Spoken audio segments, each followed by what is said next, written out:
जरूरी सूचना है आप सभी स्टूडेंट्स के लिए। स्टडी फॉर सिविल सर्विसेज का Android app Google play store में आ चुका है, उसको प्लीज तुरंत इंस्टॉल कर लीजिए। और अगर आप स्टडी फॉर सिविल सर्विसेज के सिर्फ ऐप से कोई भी कोर्स, कोई भी पीडीएफ परचेस करते हैं तो उसमें अप्लाई कूपन, अगर आप ज्ञान सर जो है आप उसमें अप्लाई करते हैं, ये कूपन कोड है, तो उसमें 20% फीस तुरंत माफ हो जाएगी। मतलब 20% डिस्काउंट तुरंत उसमें लग जाएगा। ज्ञान सर लिखना है, नॉर्मली ज्ञान सर, स्मॉल लेटर में है सब कुछ, कोई स्पेस नहीं, कोई कॉलम नहीं, सिर्फ ज्ञान सर, GYANSIR। इस तरह से अगर कूपन कोड लगाते हैं आप ऐप में बाई करने से पहले, जो अप्लाई कूपन वाले में आता है, तो 20% का डिस्काउंट तुरंत मिलेगा। वीडियो देखिए। नमस्कार दोस्तों, आपका स्वागत है सी सेट प्रिपरेशन के इस यूट्यूब चैनल पर। यह study for civil services by Gyan sir द्वारा संचालित एक फ्री इनिशिएटिव है। इस चैनल के माध्यम से आप किसी भी स्टेट पीसीएस एग्जाम के सी सेट की कंप्लीट तैयारी बिल्कुल फ्री कर सकते हैं। आज की इस क्लास में हम लोग यूपी पीसीएस ARO 2023 के लिए रीजनिंग के एक प्रैक्टिस सेट को हल करेंगे। आप वीडियो को अंत तक देखिएगा। पहला प्रश्न यहाँ पर आपको दिया है, इसमें आपको क्वेश्चन मार्क का मान बताना है। तो देखिए इस प्रश्न में क्या पैटर्न चल रहा है। 4320 है ना, 4320 से बना है 720, फिर आगे 720 में क्वेश्चन मार्क का मान हमें नहीं पता है, फिर यहाँ पर 36 आ गया, 36 के बाद 12 और 12 के बाद 6। अगर आप इस क्वेश्चन के पैटर्न को देखेंगे तो यहाँ पे पता चलेगा 6 से भाग दिया गया, भाग किया गया 6 से। इसका मान आप नहीं निकाल सकते। यहाँ पे देखिए, यहाँ पर भाग किया गया 3 से और यहाँ पर भाग किया गया 2 से, है ना। तो इस तरीके से चीजें चल रही, 6 से भागे, 3 से भागे, 2 से भागे। तो अगर आप ध्यान से देखेंगे तो आपको कहीं ऐसा नहीं लग रहा है कि देखिए यहाँ पर ये 5 से भाग हो जाएगा और यहाँ पर 4 से भाग हो जाएगा। तो इस हिसाब से अगर हम देखेंगे तो 720 में जब 5 से भाग किया जाएगा तो 5 से भाग करने पर 144 मिलेगा। क्रॉस चेक करने के लिए आगे देख लेते हैं। 144 में 4 से अगर आप भाग करेंगे तो 36 मिलेगा। तो इसका बिल्कुल सही पैटर्न नहीं हो जाएगा। यहाँ पर भाग किया जा रहा है घटते हुए क्रम में, 6, 5, 4, 3 और 2। तो इसका बिल्कुल सही उत्तर हो जाएगा विकल्प 1। चलिए अब बढ़ते हैं अगले प्रश्न पर। दूसरा प्रश्न यहाँ पर क्या दिया, आपको ये बताना है कि इसमें क्वेश्चन मार्क का मान क्या आएगा, है ना। तो देखिए 24 से 6 हुआ है, फिर 18 हुआ है, फिर 9 हुआ है, 36, 9 और 24, फिर क्वेश्चन मार्क। अब यहाँ पर अगर आप इस प्रश्न को ध्यान से देखेंगे तो इसमें कोई लॉजिकल पैटर्न नहीं दिख रहा है। इसमें देखिए क्या पैटर्न चल रहा है। यहाँ पर 24 को से 6 कैसे बना है, यहाँ पर डिजिट्स को जोड़ दिया गया, 2 + 4 को जोड़ दिया गया। इसी तरीके से 18 से 9 कैसे बना है, यहाँ पर डिजिट्स को जोड़ दिया गया, 1 + 8 को जोड़ दिया गया। अब यहाँ पर 36 से फिर से 9 बना है, तो 36 से 9 बनने का पैटर्न क्या है, 3 और 6 को जोड़ दिया गया। तो अब 24 से क्या बनेगा, तो 24 से अगर आप देखेंगे तो 6 बन जाएगा, क्योंकि डिजिट्स को जोड़ दिया जाएगा 2 + 4। तो इसका बिल्कुल सही उत्तर है यहाँ पर ऑप्शन 4, है ना, जो तीसरे पोजीशन पे 4 लिखा है, 6 यही इसका बिल्कुल सही उत्तर बनेगा। अगले प्रश्न पर आते हैं, प्रश्न संख्या 3। प्रश्न संख्या 3 में क्या दिया गया, निम्नलिखित प्रश्न में एक श्रृंखला में आसन्न अक्षरों के बीच अक्षरों की बढ़ती संख्या को छोड़ दिया जाता है।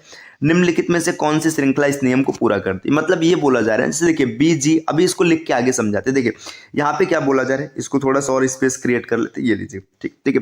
यहाँ पर BGMTA, जैसे B की प्लेस वैल्यू की बात करेंगे 2 होता है, G का 7 होता है, M का 13 होता है, T का 20 होता है, A का देखिए 1 होता है, लेकिन आपको आगे बढ़ना है तो 26 से आगे बढ़ेंगे तो 27 मान लेंगे। अब यहाँ पे देखिए ये बोला जा रहा है इसके बीच का जो गैप है, जैसे यहाँ पर 5 का गैप है, यहाँ पर 6 का गैप है, यहाँ पर 7 का गैप है, यहाँ पर 7 का गैप है। आपसे ये बोला गया ना कि जो गैप है बढ़ती श्रृंखला में, जैसे 5 है, 6 है, 7 है, तो फिर आगे 8, 9 ऐसा आना चाहिए, 7 नहीं आना चाहिए। तो ये गलत हो जाएगा। क्यों गलत हो जाए, क्योंकि देखिए 5, 6 सही है, 6, 7 सही है, लेकिन यहाँ पर ये बढ़ती हुई श्रृंखला में नहीं है, बराबर हो गया। देखिए आगे B की बात करेंगे, देखिए B दूसरे विकल्प में देखिए BGMSZ। B की प्लेस वैल्यू कितनी है, 2, G का है 7, M का है 13, S का है 18 और Z का है 26। देखिए यहाँ पर 5 का गैप है, 6 का गैप है, यहाँ पर 5 का गैप है, तो 5 का गैप हो गया, तो ये भी विकल्प कैंसिल हो जाएगा। अब आगे देखिएगा B की प्लेस वैल्यू, देखिए BGMTB, B की प्लेस वैल्यू 2, G का 7, M का 13, T का 20 और B का 26 और 2 28। यहाँ पर गैप देखिएगा, देखिए 5 का गैप है, ये 6 का है, यहाँ पर 7 का और यहाँ पर 8 का है। तो बढ़ती श्रृंखला में गैप विकल्प तीसरे में, तो विकल्प तीसरा इसका बिल्कुल सही उत्तर हो जाएगा। जो BGMTB है इसमें बढ़ती श्रृंखला में गैप छूट रहा है। अब आते हैं अगले प्रश्न पर, प्रश्न संख्या 4।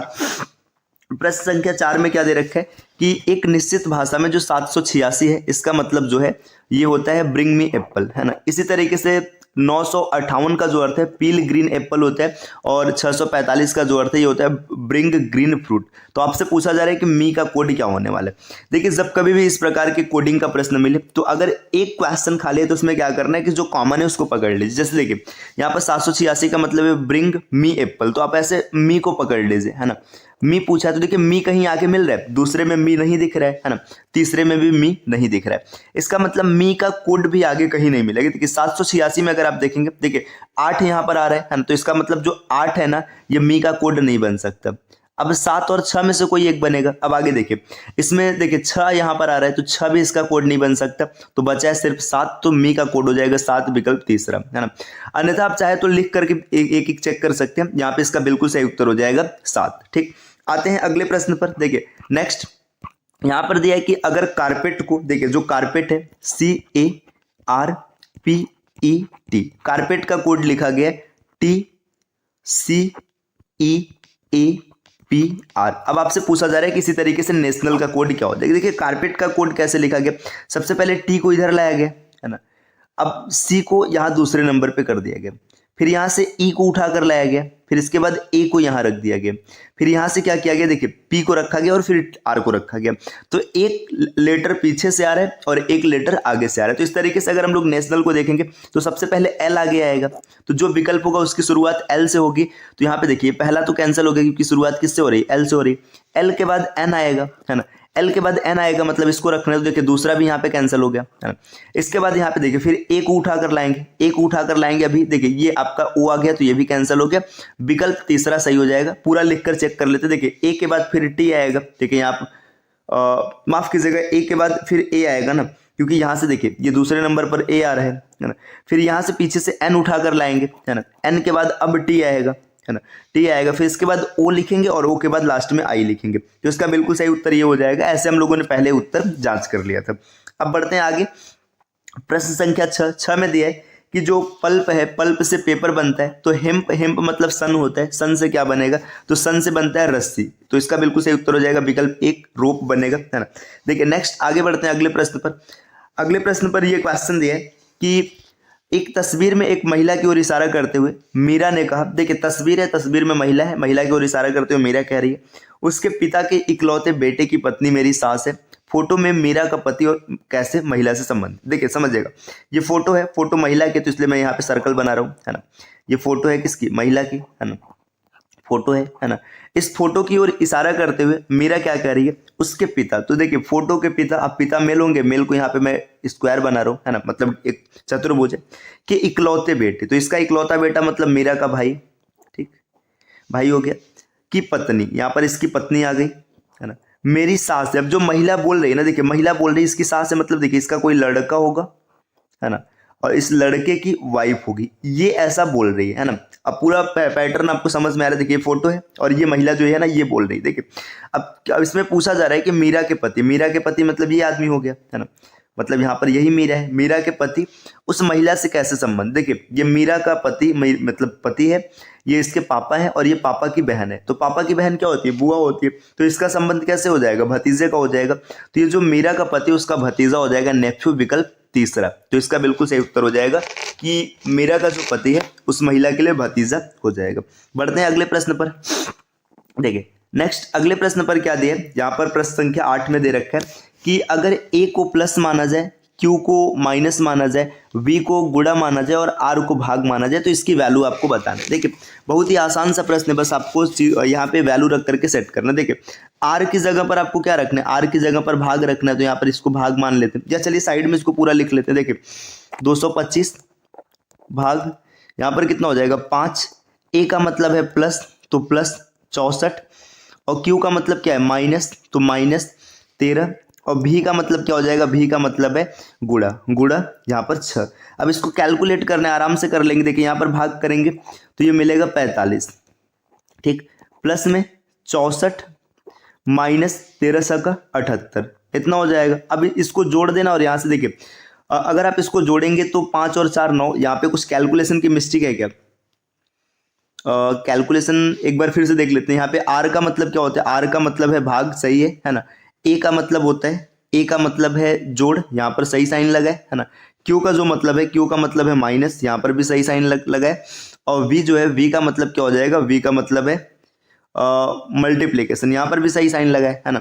अब इसके बाद भाग किया जाएगा तो देखिए 5 चौका 20, 5 पचे 25 सही है, प्लस 64 यहाँ पर भी सही है, माइनस 13 छक्का 78 है ना। अच्छा यहाँ पे 78 होगा, मैं 76 लिखा हूँ, क्या यार इतनी छोटी छोटी मिस्टेक हो रही है।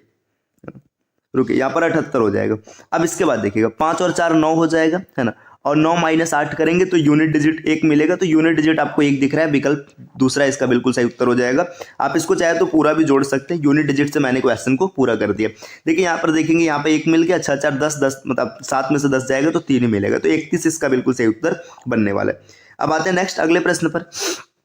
अगला प्रश्न आपको ये दिया है कि यहाँ पर मतलब कौन सा ऐसा संकेत होगा जिसको इंटरचेंज करने पर, मतलब जिसको परिवर्तित करने पर समीकरण सही हो जाएगा। तो यहाँ पर आपको ये देखिए, जब कभी भी ऐसे प्रश्न मिलते हैं तो आपको हिट एंड ट्रायल अप्लाई करना है, मतलब आप एक एक विकल्प को रख करके चेक करेंगे। तो ये क्वेश्चन आप चेक कर लीजिएगा। इससे पहले आप मान के चलिए प्लस और मल्टीप्लीकेशन दिया ना, तो आप लिखेंगे देखिए 12 और बटे 6 ऐसे ही रहेगा है ना। अब जहाँ पर प्लस है वहाँ पर गुणा कर देंगे, तो यहाँ पर लिखेंगे गुणा 3 और प्लस 7 बराबर 42, मतलब जो यहाँ पर दिया है विकल्प में आप उसको इंटरचेंज कर देंगे। देखिए यहाँ पे मिलेगा 2 गुणे 3 और प्लस 7 बराबर 42, ये बराबर हो रहा है नहीं हो रहा है, तो पहला विकल्प नहीं होगा। तो इस प्रकार से आपको चेक करना है और चेक करके क्या सही उत्तर बनेगा इसको कमेंट करना है।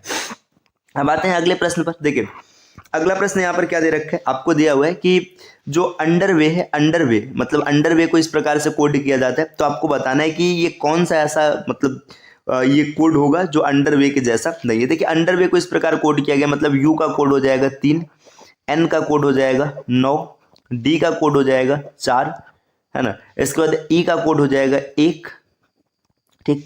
आर के लिए हम लोग लिखेंगे 2, डब्ल्यू के लिए 5, ए के लिए यहाँ पर लिखा गया है 7 और वाई के लिए लिखा गया 6, ठीक।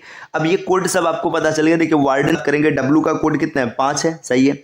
ए का कोड 7 है, बिल्कुल सही है। आर का कोड है 2, ये भी सही है ना। डी का कोड है 4 और ई का कोड है 1 और लास्ट में एन का कोड है 9 है ना। तो ये पहला सही है, कोई दिक्कत नहीं है। दूसरे को चेक करेंगे, देखिए डी का कोड है 4 है ना, फिर ई के लिए 1 लिखा गया है ना, यहाँ पर आर के लिए 2 लिखा गया, देखिए आर का 2 है, सही है ना।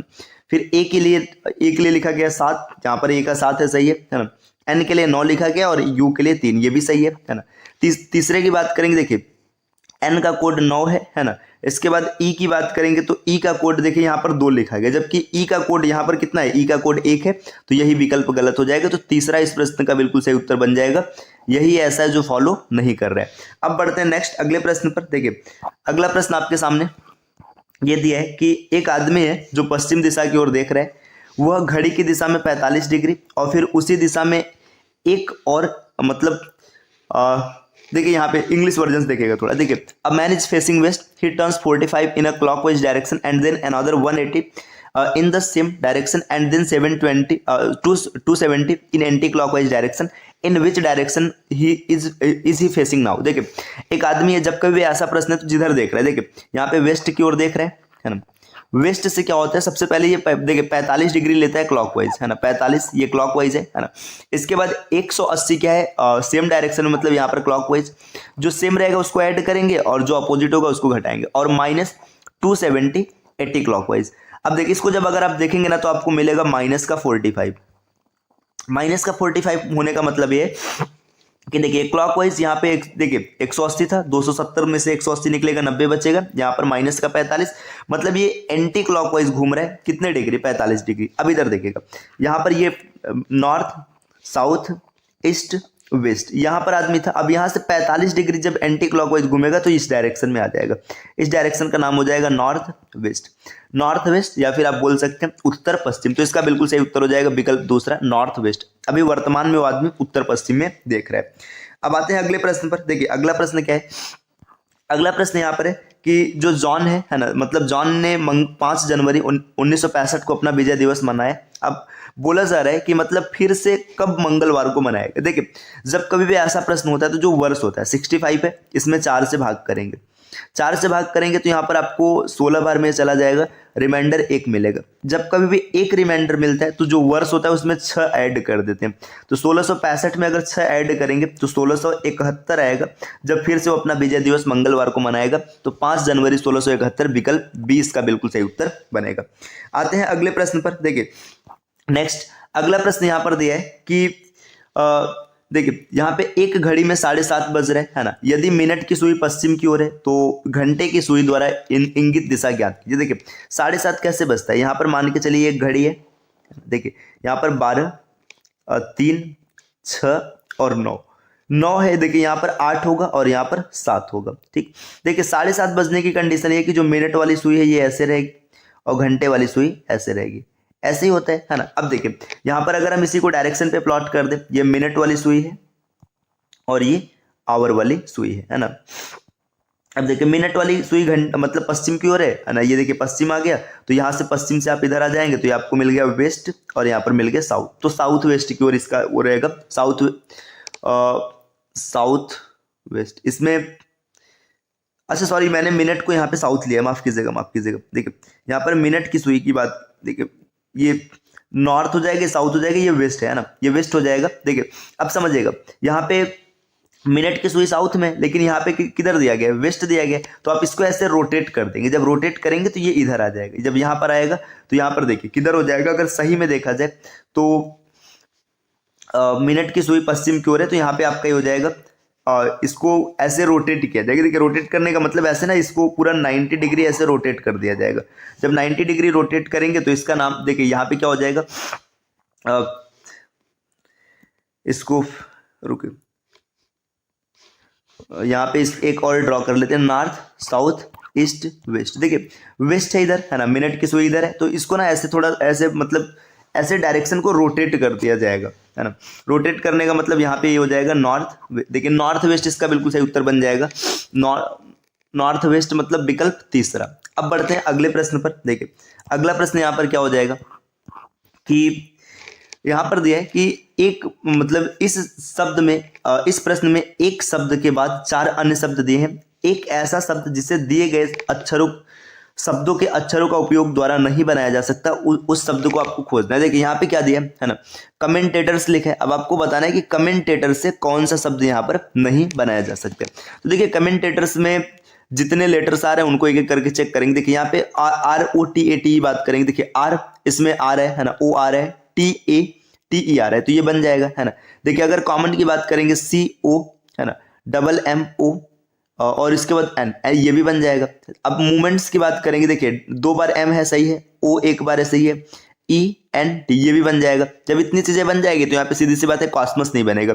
अब कॉस्मस क्यों नहीं बनेगा समझिएगा, यहाँ पर 2 बार S आ रहा है जबकि इसमें सिर्फ 1 बार S का प्रयोग किया गया, तो जो कॉस्मस शब्द है ये इन कमेंटेटर से नहीं बनाया जा सकता।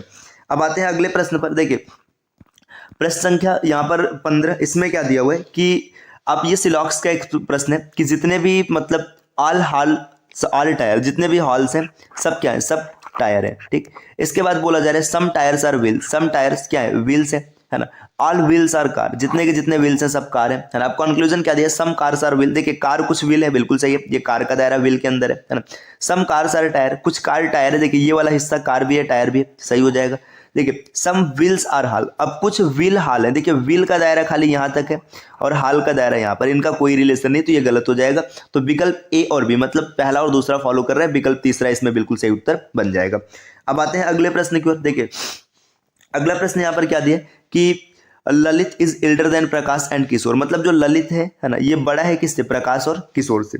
ये ललित जो है ये बड़ा है प्रकाश से और किशोर से। प्रकाश और किशोर के बारे में अभी नहीं पता है। देखिए Mukesh is elder than Rakesh, देखिए जो मुकेश है ना, मुकेश ये एल्डर है किससे, राकेश, ये bold, Mukesh is elder than Rakesh, ठीक है, और यहाँ पर राकेश ना। अब इसके बाद लेकिन but not as old as Lalit, लेकिन मुकेश ललित के जितना बड़ा नहीं है, मतलब राकेश से बड़ा है लेकिन ललित से क्या हो जाएगा, छोटा हो जाएगा। फिर आगे क्या बोला जा रहा है, प्रकाश इज यंगर देन राकेश, जो प्रकाश है ना, प्रकाश देखिए यहाँ पे प्रकाश है, प्रकाश क्या हो जाएगा, यंगर देन राकेश, मतलब यहाँ पे प्रकाश आ जाएगा। ठीक, अब इसके बाद बोला जा रहा है but is not the youngest, लेकिन ये सबसे छोटा नहीं, तो सबसे छोटा कौन हो जाएगा? किशोर हो जाएगा, है ना। तो यहाँ पर किशोर को हम लोग रखेंगे, है ना, ये सबसे छोटा हो जाएगा। ठीक, इसके बाद देखिए यहाँ पे पूरा पैटर्न सेट हो गया। अब यहाँ पे पूछा जा रहा है हु इज द एल्डेस्ट, सबसे बड़ा कौन है, तो सबसे बड़ा कौन हो जाएगा? ललित हो जाएगा। आपको क्वेश्चन को इत्मीनान से पढ़ना है, एक एक करके चीजें सेट हो जाएंगी। देखिए क्या बोला गया था, Lalit is elder than Prakash and Kishore. जो ललित था ये बड़ा था प्रकाश और किशोर से। प्रकाश और किशोर के बारे में नहीं पता था कि मतलब ये इसमें से कौन बड़ा कौन छोटा है। ठीक, इसके बाद हमने दूसरा लाइन पढ़ा, Mukesh is elder than Rakesh. Mukesh जो है राकेश से बड़ा है, but not as old as Lalit, लेकिन ललित की जितना बड़ा नहीं, इसका मतलब ललित से छोटा हो जाएगा। देखिए 3 लोग क्रम में आ गए, है ना। प्रकाश इज यंगर देन राकेश। जो प्रकाश है ना, प्रकाश जो है यहाँ पे राकेश से छोटा है, ठीक है, but not is the youngest, लेकिन सबसे छोटा नहीं। तो एक आदमी बचा था कौन? किशोर। किशोर सबसे पीछे आ जाएगा, तो यहाँ पर ये पैटर्न पूरा सेट हो जाएगा। तो हु इज द एल्डेस्ट, सबसे छोटा, मतलब यहाँ पे सबसे बड़े के बारे में पूछा गया था, तो ललित सबसे बड़ा है। विकल्प 1 इसका सही उत्तर बन जाएगा। देखिए ये आज की क्लास रही, है ना। आज हम लोगों ने कुल एक प्रैक्टिस सेट को डन किया है ना। इसमें टोटल 16 क्वेश्चन थे। तो इस प्रकार के प्रैक्टिस सेट आपको लगातार मिलती रहेगी। बस इसके लिए आपको क्या करना है, सी सेट प्रिपरेशन चैनल को सब्सक्राइब करना है।